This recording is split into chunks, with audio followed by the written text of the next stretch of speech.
Përshëndetje jemi që përshëndes përsëri Jon Mimoza dhe jam përsëri këtu me shpalosjen e regjistrimeve osmane të përfshira në Sanxhakun e Dukagjinit, që këto regjistrime i përkasin vitit 1571-1591.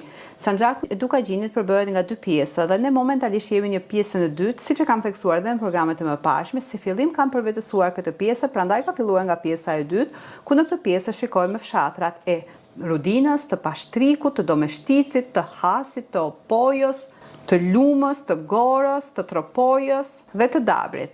Ndërsa në pjesën e parë, që do ta vazhdoj pasi të mbaroj këtë pjesë, do të shikojmë shënime mbi fshatrat e Lezhës, Dibrës, Spasit, Pukës, I Ballit, Fanit të Madh, Fanit të Vogël, Mirditës, Zadrimës dhe Ragamit. Që këtë dokument gjendet në Arkivin Osman të Stambollit, të fondit Tahrir me numër 499 dhe regjistrimet e vitit 1591 që ka në kodin TKGM me numër 62 dhe gjenden në Arkivat Osmanlije të Stambollit. Sot, duke udhëtuar në korridorin e gjerë të arkivave osmane, do të ndalojmë në një fshat tjetër. Do të ndalojmë në fshatin Zhub të Gjakovës. Fshati Zhub është një fshat I vogël I Gjakovës, që përfshihet në defterin e Sanxhakut të Dukagjinit të vitit 1571-1591. Dhe ai përbëhet nga 21 familja. Por në këtë defter, ai nuk është trajtuar si një fshat I zakonshëm, sepse taksat e tij ishin shumë të larta. Dhe gjurmët e tij në histori na bëjnë të pyesim, a ishte Zhubi një fshat I qetë, apo ishte një fshat në nënvëzhgimin e rreptë të Osman? Tani le të shikojmë përbërjen e fshatit Zhub, të shikojmë sa banor kishte, emrat e banorëve, taksit që paguanin dhe pastaj të mbyllje me një përmbledhje të shkurtër. Pra jemi tek fshati Zhub, që I përket vëllimit të tetë dhe shënimi thotë që fshati Zhub mbaret nga Rudina, I përkiset timarit të Xhaferit, që Xhaferi ishte I biri I Balibeut. Banorët e fshatit Zhub quheshin Kurt Hyseni. Këto shikojmë që kemi edhe Kurdin, ka ardhur Kurdi nga Kurdistani, pra Kurt Hyseni, dhe është çiftliktar, pra është administratori I këtij fshati për të mbledhur taksat. Është Musa Aliu. Musa Aliu është beqar. Po gjithashtu, ai ose duhet të jetë një I krishterë I kthyer ose një I sjell nga Perandëria Osmane, se siç e pam edhe në fillim, fshatrat e Hasit dhe të Gjakovës paraqisin një vështirësi të madhe për Perandërinë Osmane, sepse janë fshatra dhe janë banorë të cilët ato nuk përulen kollaj dhe është shumë e vështirë që t'i komandoje.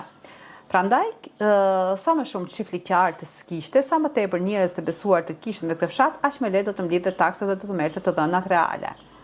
Është Musa Aliu, është Deda Gjoni, Deja Gjeci, Backoja, Andre Marini, Gika Boga, Gika Biga, është Memi Hyseini, Tola Miça, Mihal Gjoni, Boga Gjeci, Gjon Koja, Daka Koka, Kurt Gika, pasim edhe Kurdin e Gikës këto. Ali Franku, Andre Tola, Gjon Deda, Koka Gjeci, Marin Koka, Koka Daka, Gjon Biba. Bashtina në dorën e Popa Miçajt nga fshati Prush. Pra shikojmë që këtu është sjell Popa Miça nga fshati Prush. Pa të shikojmë të dhënat e përgjithshme. Këtu shikojmë që kemi çifte, kemi 2 beqar, kemi 11 shtëpi të krishtera dhe nga këto 11 shtëpi të krishtera kemi 8 beqar. Të ardhurat totale janë Ispenxhja, taksa e çifte dhe beqarëve 531 akçe, grurë për 10 barë grurë 500 akçe, për 10 barë elb 300 akçe, për 12 barë ujem 240 akçe, për 26 medre musht 260 akçe, taksa e govatës 30 akçe, taksa e barit 65 akçe, taksa e perimeve 26 akçe, e dhjeta e lirit 14 akçe, e dhjeta e bletëve 20 akçe, vlera e kashtës 20 akçe, një abeti, taksa e martesës dhe të tjera 54 akçe dhe shuma totale 2100 akçe.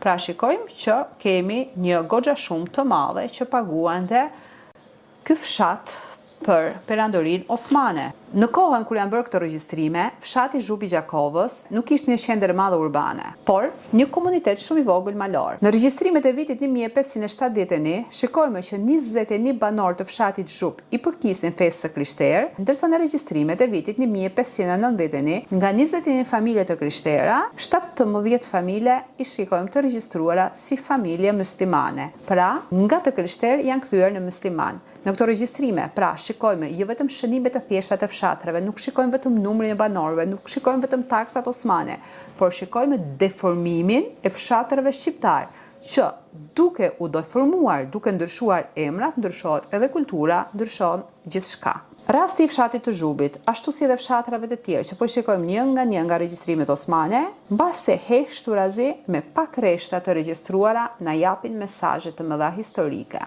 Na japin mesazhin e vazhdimësisë së jetës në këto fshatra të Gjakovës në shekullin e 16. Na japin strukturën e vogël, por të organizuar rurale, pra taksë paguese. Dhe fshatrat të cilët janë përfshirë në regjistrimet osmane, ashtu si Zhupi, ashtu si edhe fshatrat e tjerë që janë regjistruar, por janë zhdukur qoftë ku edhe nuk kemi parë banor, këto tregojnë ekzistencën e tyre që në atë kohë këto fshatra kishin jetë dhe ishin fshatra, që prodhonin dhe kultivonin, si në bujqësi, ashtu edhe në blegtori.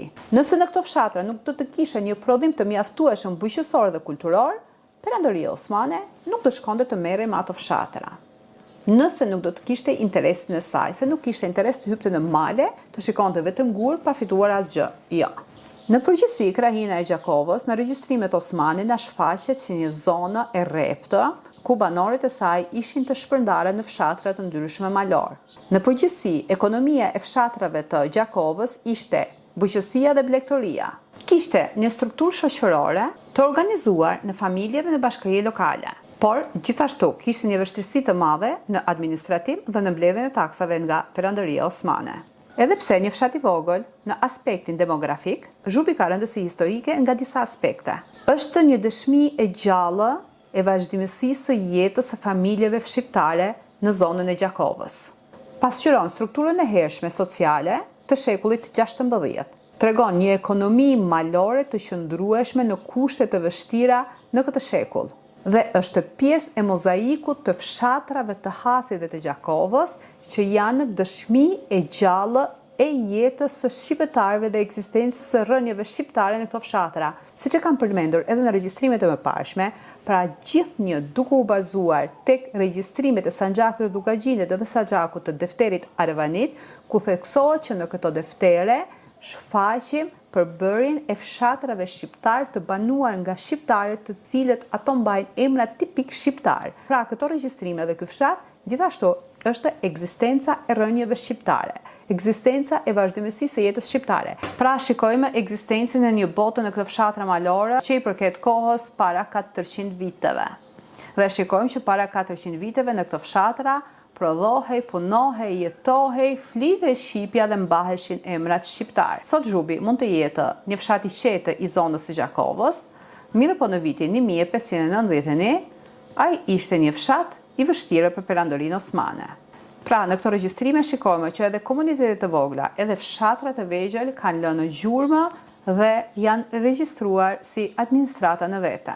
Pra, sot pa me fshatin Zhup të Gjakovës. Në episodin e radhës do të shikojmë fshatrat e tjerë të regjistruar, ku fshatrat të harruar, ku fshatrat të zhdukur, ku fshatrat që sot i kemi vetëm në shënime, por edhe fshatrat që akoma edhe sot ekzistojnë. Dhe në programin e ardhshëm do të jemi me fshatin Mogolec, që në fshatin Mogolec do të shikojmë një ndryshim shumë të madh të kohës. Pra, programi për sot mbaroi. Faleminderit për të gjithë ato që më ndjekin me vëmendje. Faleminderit për ato të cilët i ndajnë videot me mia në rrjetet e tyre sociale. Faleminderit nga të gjithë ato miq të paktët të cilët janë bërë abonent në kanalin tim, dhe do të kërkoja nga ato miq që më ndjekin me zemër dhe me shpirt të mundohen të më përkrahin sa mundësi që kanë.